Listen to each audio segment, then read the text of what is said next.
Now, I like to consider myself fairly well versed in tanks. However, when I saw this one, I had absolutely no idea what I was looking at, and I was forced to ask the owner, who happens to be Mr. John Bradshaw. John, what are we looking at? So today we're looking at a Vickers Model 1937 tank as sold to Latvia in 1937. How did you decide that? Of all the vehicles in the world you could do, a Latvian Vickers. Well, I wanted a tank with a gun.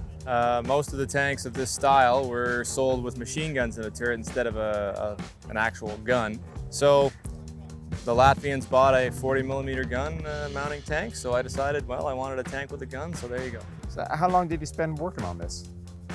I'm an amateur collector and I had a full-time job at the time, so it took me 5 years to build it from nothing up.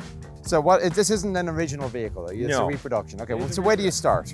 So it's a reproduction. It's based on the chassis of a T-16 carrier, which was made by the Americans for the Commonwealth Forces. The Americans didn't actually use it themselves, they just made it under the Lend-Lease program. So I started off with the fenders and the suspension of that carrier, and then went from there. So the gun on this one, you said you wanted one with a main gun. So what did this have?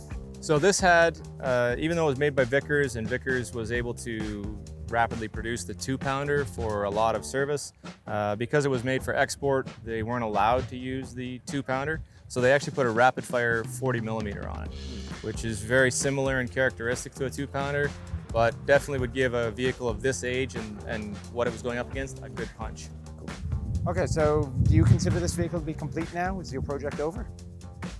Yeah, the project is over, and I drive it and use it in shows to showcase it. So what's next? Well, there's a few projects on the list. Is it also obscure? It's incredibly obscure, and it's one of two. So it is an original hull from a Cambridge carrier. So will we see it next year? No. No, Another 5-year project? This is another 5-year project. I have an engine and a power plant ready to go for it.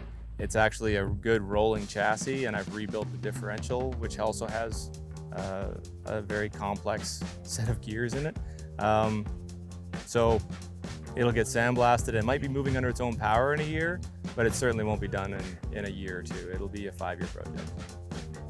Okay, well, thank you very much. Again, something I have never seen. Well, actually, technically, I have seen it in Kubik, but I didn't remember it. So, a very unusual and unique vehicle, and thank you very much for bringing it out and talking to us. You're welcome. Thank you.